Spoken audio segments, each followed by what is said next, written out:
Welcome to future zone academy. आज हम class 10 के एक नए चैप्टर को स्टार्ट करने वाले हैं जिसका नाम है समांतर श्रेणी। आप लोगों से रिक्वेस्ट है कि आप वीडियो को शुरू से लेकर लास्ट तक देखें और अगर आपको वीडियो अच्छी लगती है तो आप वीडियो को लाइक करें और हमारे चैनल को ज्यादा से ज्यादा सब्सक्राइब करें। आज ये चैप्टर हम आपका स्टार्ट करने वाले हैं। ये आपकी 10th 11th और 12th तीनों क्लास के लिए एक न्यू है। और जैसे कि आप लोग देख सकते हैं कि समांतर श्रेणी आपका बीएससी एमएससी में भी आपका रहता है, तो यहां पर आप इसको ध्यान से समझिएगा। चैप्टर आपका बहुत ही ज्यादा इजी है, लेकिन अगर आप इसको हल्के में लेंगे तो आपके लिए भारी हो जाएगा। ओके, तो आइए शुरू करते हैं। शुरू करने से पहले मैं आपको बताना चाहता हूं, अगर आप हमारे स्पेशल बैच से जुड़ना चाहते हैं तो आप 8755084148 पर आप संपर्क कर सकते हैं। इस बैच में आपको कैसे पढ़ाया जाएगा, इसके लिए आप लोग फ्यूचर जोन एकेडमी यानी हमारे चैनल पर एक वीडियो देख सकते हैं जिसका नाम है ऑनलाइन कैसे पढ़ें। क्लियर? तो आइए शुरू करते हैं आज की इस वीडियो में समांतर श्रेणी। तो देखिए, इस चैप्टर में जो हम पढ़ने वाले हैं समांतर श्रेणी, वो पढ़ेंगे हम सर्वांतर। समांतर श्रेणी का जो मतलब पदों का अंतर होता है, प्रथम पद यानी जो पहला पद होता है, अंतिम पद जो एल होता है, और पदों का योग जो एस एन होता है। इन सारे टॉपिकों के ऊपर हमारे पास ज्यादातर बोर्ड में क्वेश्चन आते रहते हैं, तो आप लोगों से रिक्वेस्ट है कि आप प्रत्येक टॉपिक को अच्छे से कवर करिएगा। और अगर आपकी कोई प्रॉब्लम रहती है, उसका सॉल्यूशन नहीं हो पाता है, तो आप कमेंट्स में या फिर स्पेशल बैच में उसको जरूर पूछिएगा। क्लियर? आइए आगे बढ़ते हैं। तो देखिए आप लोग, पहले मैं समांतर श्रेणी बताता हूं आपको क्या होती है। समांतर श्रेणी, समांतर आप इसके नाम से ही देख सकते हैं। तो यहां पर आपका क्या बन रहा है, समान प्लस अंतर यानी समान अंतर। अगर सारे के सारे पदों में समान अंतर आपको दिखाई दे रहा है तो जो भी आपकी श्रेणी होगी वो क्या होगी, समांतर श्रेणी होगी। इंग्लिश में इसको क्या बोलते हैं, एपी बोलते हैं। क्या बोलते हैं इंग्लिश में? एपी बोलते हैं इसको इंग्लिश में, एपी। एपी का मतलब एरिथमेटिक प्रोग्रेशन।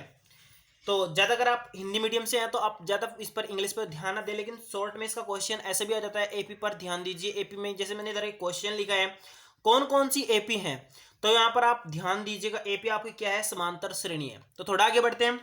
तो देखिए, समांतर श्रेणी की मैं आपको ऐसी फॉर्म बता रहा हूं जो आप एक बार रट लीजिएगा, याद कर लीजिएगा, तो आपके सारे क्वेश्चन सोल्व हो जाएंगे। वो है A plus D, A plus 2d, A plus 3d, dot dot dot dot dot dot. अब आप देखिए, यहां पर ध्यान से देखिए, ये जो आपका ए है इसको हम बोलते हैं पहला पद या हम बोलते हैं प्रथम पद। जो आप देख रहे हैं यहां पर आपका डी ऐड हो रहा है, इस डी को बोलते हैं हम सर्वांतर। क्या बोलते हैं इसको? हम डी को सर्वांतर बोलते हैं। अब आप देखिए सर्वांतर क्यों, सभी में समान अंतर, उसको हम बोलते हैं समान अंतर। देखिए, अगर आप इन दोनों का अंतर करेंगे तो ए से ए कट जाएगा, यहां पर आपका बचेगा डी, तो सर्वांतर आपका डी है कि नहीं। अब आप इनका अंतर निकाल करके देखिए, यहां पर आपका डी आया था, यहां पर भी आपका डी ही आएगा, क्योंकि आप देखिए यहां पर ए से ए कट जाएगा, 2d में से एक डी घटकर डी ही बचेगा। अगर इस प्रकार आपकी श्रेणी में सारे के सारे पदों में, क्रमागत दो पदों में अंतर आपका समान रहता है, तो वो आपकी क्या होती है, समांतर श्रेणी होती है। क्लियर? अब आप इसकी जांच करेंगे कि कौन कौन सी आपकी समांतर श्रेणियां और कौन कौन सी नहीं। ऐसे भी आपके बोर्ड में क्वेश्चन आए हैं, तो यहां पर लेकर चलते हैं मैं सही क्वेश्चन। तो क्वेश्चन है आपके पास, कौन कौन सी एपी है और कौन कौन सी नहीं। आप देखिए यहां पर कैसे जांच करेंगे। तो आपका पहला क्वेश्चन है 3/2, 1/2, -1/2, -3/2। अब आप देखिए यहां पर मुझे क्या करना है, मुझे इनका अंतर निकाल करके देखना है। अगर अंतर समान आ जाता है तो आपकी समांतर श्रेणी है, अदरवाइज नहीं। तो इनका अंतर आपका क्या होगा, 1/2 में से आप -3/2 करेंगे तो माइनस का 1 आ जाएगा, माइनस का 1 आ जाएगा कि नहीं। अब आप यहां पर देखिए, अब इसमें से आप इसे घटाएंगे तो 1/2 में से -1/2 में से माइनस करेंगे तो ये भी माइनस का 1 आ रहा है। भाई इसका अंतर आपका -1 आ, इसका भी अंतर इसमें से घटाकर -1 आ। अब इसमें से अगर आप इसको घटा रहे हैं तो यहां पर इसको भी देख लेते हैं, माइनस का 3/2 माइनस माइनस प्लस 1/2, तो आपका माइनस का 1 आया, तो ये भी आपका क्लियर हो गया है। अब आप देख सकते हैं कि जब आपका अंतर यहां पर -1, यहां पर -1 और यहां पर भी -1 है, यानी तीनों के तीनों अंतर आपके समान है, तो उसका मतलब समान अंतर है, यानी समांतर श्रेणी है, यानी एपी है। क्लियर बात? आप थोड़ा आगे बढ़ते हैं अगले क्वेश्चन की ओर। अगला क्वेश्चन देखिए 4, 10, 16, 22। तो इसमें भी आप यहीं पर चेक कर सकते हैं। यहां पर आपका अंतर 10 में से 6 बचेंगे, यहां पर आप अंतर देखिए, यहां पर भी 6 है, यहां पर भी आपका अंतर 6 है। जब आपका अंतर समान चल रहा है तो ये आपकी क्या है, एपी है। क्लियर? आगे बढ़ते हैं नेक्स्ट क्वेश्चन की ओर। अब यहां पर देखिए आप अंतर -1 में से -1 घटाएंगे तो आप इसको यहां पर देख लीजिए, -1 में से आप घटाएंगे 1 तो आपके माइनस के 2 बन जाएंगे, तो यहाँ पर आपका अंतर कितना हो गया, -2। इसी प्रकार जब आप इसमें से इसको माइनस करेंगे, यहाँ पर भी -2 होगा और यहाँ पर भी आपका -2 होगा। तो जब आपका सारा का सारा अंतर समान है तो ये भी आपकी क्या है, AP है। क्लियर, ये भी आपकी क्या थी, AP थी। अब आप यहाँ पर देखिए, यहाँ पर आपका अंतर कितना हो गया, 0, यहाँ पर आपका अंतर 0, यहाँ पर आपका अंतर 1, यहाँ पर आपका 0, यहाँ पर आपका 0। अब देखिए कहीं पर आपका अंतर कुछ आ रहा है, कहीं पर आपका कुछ आ रहा है, तो ये आपकी AP नहीं है, तो आप यहाँ पर AP नहीं कर देंगे। आपको सिर्फ अंतर देखना है, अगर अंतर आपका समान मिल जाता है तो आपकी AP होगी, अदरवाइज नहीं। क्लियर, आइए थोड़ा आगे बढ़ते हैं नेक्स्ट क्वेश्चन की ओर। नेक्स्ट क्वेश्चन है हमारा, a b -3 समांतर श्रेणी में है, तो a प्लस b का मान ज्ञात कीजिए। मैंने आपको बताया कि आप लोगों को क्या ध्यान रखना है, अगर AP में है तो उनका अंतर समान होगा। तो यहाँ पर आपका a हुआ, b हुआ, -3 हुआ। अब आप अंतर कैसे चेक करेंगे, इसका अंतर होगा आपका b - a, और मैंने कहा आपका अंतर समान होगा तो अंतर दूसरे का कितना होगा, -3 - b।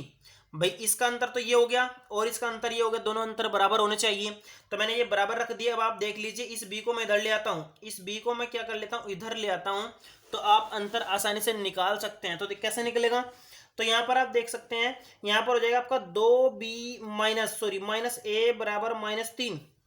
क्लियर, सॉरी, यहाँ पर आपका जो क्वेश्चन था वो क्वेश्चन था आपका यहाँ पर 18, फिर कोमा a कोमा b, फिर माइनस कितना था आपका 3। यहाँ पर आपके 4 पद दिए गए थे, तो यहाँ पर आप जब अंतर निकालेंगे तो यहाँ पर आपका 18 भी होगा। अब आप लेकर चलिए, अब देखिए आपका कैसे कैसे मैनेजमेंट होता है। तो यहाँ पर एक तो आपका यहाँ पर a -18 भी होगा, तो ये आपके मैंने तीनों लिख दिए हैं। अब आप यहाँ पर क्या निकालना चाहते हैं, कौन कौन से अंतर निकालना चाहते हैं उसको देखते हैं। तो यहाँ पर देखिए आप लोग, यहाँ पर आपकी 2 पॉसिबिलिटीज बनती है, एक तो ये भी आपका इसके बराबर है और ये भी आपका इसके बराबर, तीनों बराबर है कि नहीं। तो यहाँ पर मैं क्या कर लेता हूँ, इसको कट करके पहले मैं लेकर चलता हूँ a -18 बराबर -3 - b। अब देखिए आप लोग, यहाँ पर से आपका a प्लस b का मान निकल जाएगा। कैसे, b को आप इधर लेकर जाइए और 18 को इधर लेकर जाइए, 18 में से माइनस हो जाएगा आपका 3, तो इधर बचेगा आपका 15। तो यहाँ पर a प्लस b का मान आपका हो जाएगा 15। क्लियर, यहाँ पर सॉरी क्वेश्चन में ये मिस्टेक हो गई थी, क्या हो गया था, यहाँ पर 18 छूट गया था, तो ये आपका क्लियर हो गया है। आपको कुछ नहीं करना है, आपको सिर्फ अंतर बराबर रख देना है और आपका आंसर लगभग आ जाएंगे। आगे बढ़ते हैं। कुछ क्वेश्चन आपके ऐसे भी आ जाते हैं कि आपको लैंग्वेज में दे देते हैं और पूछ लेते हैं कि आपकी AP है या नहीं। तो आपको क्या करना है, सिर्फ एक चीज पर ध्यान देना है कि अंतर आपका समान हो जाए।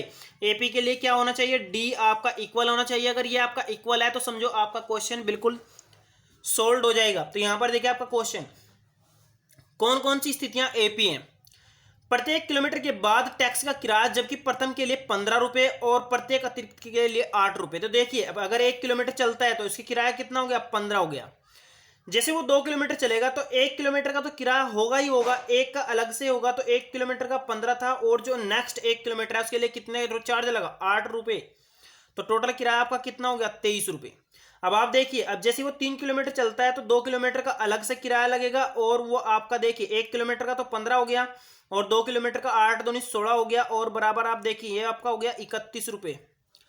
तो आप यहाँ पर है ना एक बार और तीसरा टर्म लिख लीजिए, चौथा टर्म लिख लीजिए। 1 किलोमीटर का तो आपका अलग होगा और जो 3 किलोमीटर, क्योंकि आप 4 किलोमीटर की बात करें, यहाँ पर 1 था, यहाँ पर 2 किलोमीटर, यहाँ पर आपका 3 किलोमीटर, यहाँ पर आपके 4 किलोमीटर की बात हो रही है। तो यहाँ पर आप जैसे 3 किलोमीटर की बात करेंगे उसका चार्ज आपका 8 रुपए किलोमीटर है, यहाँ पर आपका 8 रुपए किलोमीटर है, यहाँ पर आपका 8 रुपए किलोमीटर है। तो 15 रुपए तो आपको देने ही देने हैं। 8 से 24, ये 24 रुपये आप एक्स्ट्रा देंगे तो 24 में 5 जोड़ोगे 29 हो जाएगा, 29 10 39, ये आपका 39 रुपये हो जाएगा। अब आप अंतर देख लीजिएगा, यहाँ पर आपका अंतर कितना है, यहाँ पर आप देख सकते हैं 8 रुपये का अंतर है, यहाँ पर आपका 8 रुपये का अंतर है, यहाँ पर आपका 8 रुपये का अंतर है। अगर आपका अंतर समान आ रहा है तो ये समझो कि आपकी क्या होगी, AP होगी। और AP के लिए मैंने अभी बताया आपको, जब भी आप चेक करेंगे तो आपको सर्वांतर चेक करना है। क्लियर, आगे बढ़ते हैं। ऐसा ही क्वेश्चन है आपका दूसरा भी। किसी बेलन में उपस्थित हवा की मात्रा जबकि वायु निकालने पर पंप प्रत्येक बार शेष हवा का 1/4 कर देता है। तो मान लेता हूं मैं, पहले मेरे पास कितनी हवा थी, 100। यहां पर मैं आपको समझाना चाह रहा हूं ताकि आप समझ जाइएगा क्वेश्चन को। मान लो मेरे पास कितनी हवा थी, पहले 100 थी, तो उसने क्या किया, अगली बार में एक बार में पंप ने 1/4 बाहर निकाल दिया। तो 100 - 100 का 1/4, तो यहां पर देखेंगे आप 25 हो जाएगा। तो आपके पास बचा कितना, 75। अगली बार फिर कह रहा हो कि 1/4 बाहर निकाल दिए गए। तो यहाँ पर 75 तो आपका था ही, तो 75 का 1/4 बाहर निकाल दिया। तो 4 से जब इसको काटेंगे तो 4 ही काम 4, आपका 3 बच जाएगा, 4 × 32, फिर आपका 3 बचेगा, तो आपका 4 से 28, तो इतना घट जाएगा। तो ये देखिए आप लोग यहाँ पर 75 में से 18 घटा दीजिए आप लोग, तो यहाँ पर आपका कितना बच जाएगा, 7 बच जाएगा। बस मैं 18 ही घटाकर दिखा रहा हूँ आपको। तो यहाँ पर 6 में से 1 जाकर आपका कितना बचेगा, 5 बच जाएगा। अब आप अंतर चेक कर लीजिएगा। यहाँ पर जो आपका अंतर है वो है अंतर 25 का। यहाँ पर आपका अंतर कितना वो है आपका 18.7 का। जब आपके दोनों अंतर समान नहीं है तो ये क्लियर हो गया कि ये आपकी एपी नहीं है। एपी में सबसे पहली बात आपका अंतर समान होना चाहिए। क्लियर। थोड़ा आगे बढ़ते हैं। नेक्स्ट हेडिंग है हमारी, एपी के 4 पद लिखिए। ये आपका बहुत इजी क्वेश्चन है और बोर्ड में बहुत बार पूछा गया है। तो यहां पर आप ध्यान दीजिए आप कैसे निकालेंगे। तो यहां पर आप देखिए a बराबर 10 दिया और d बराबर 10 दिया, आपको 4 पद निकालने। तो पहले वाला पद मैं आपको निकाल करके दिखाता हूं। यहां पर a बराबर आपका कितना है 10 और d बराबर आपका कितना है 10। आपको तो सिर्फ फॉर्मूला याद करना है। फॉर्मूला है आपका a plus D, a plus 2d, a plus 3d, dot dot dot dot. अब आपका पहला पद तो ये तो हो गया, आपका पहला पद 10 हो गया। तो दूसरा आपका 10 में आप 10 जोड़ देंगे यानी 20 हो जाएगा। फिर आपका तीसरा क्या होगा, 10 में आप 2 × 10 जोड़ देंगे, 20 10 30 हो जाएगा।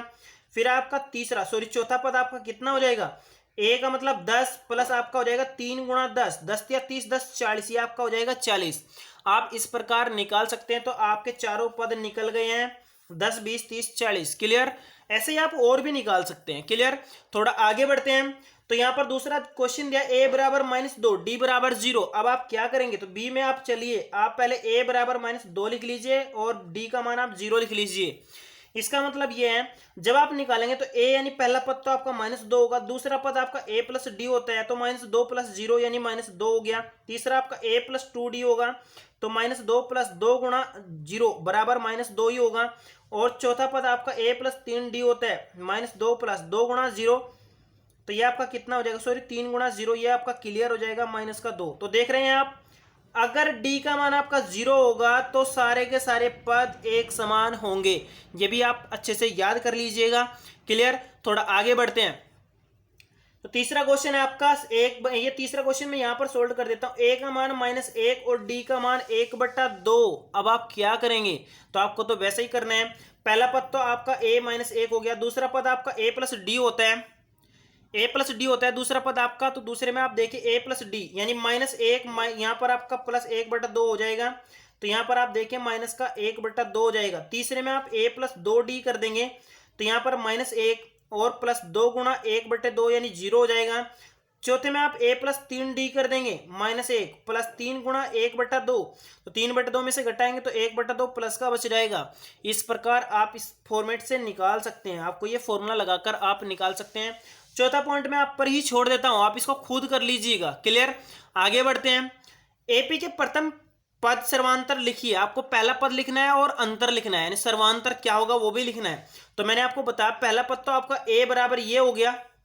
पहले क्वेश्चन में देखते हैं a का मान जो भी आपका पहला पद होगा, सारों में पहला पद लिख रहा हूं, तो a का मान ये आपका पहला पद हो जाएगा, a का मान ये आपका पहला पद हो जाएगा, a का मान ये आपका पहला पद हो जाएगा।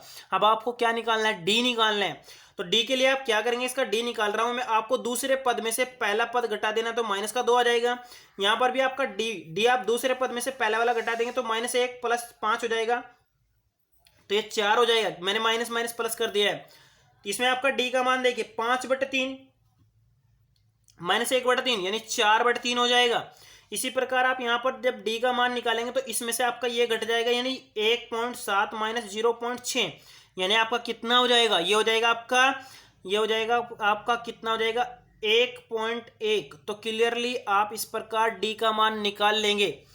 और आपके लगभग सारे क्वेश्चन आज के सॉल्व हो गए। आज की वीडियो में सिर्फ इतना ही। अगर आपकी कोई प्रॉब्लम रहती है और आपको कुछ समझ नहीं आ पाता है तो आप कमेंट्स में पूछ लीजिएगा, या फिर आप फ्यूचर जोन एकेडमी में पूछ सकते हैं, या फिर स्पेशल बैच में आप पूछ सकते हैं।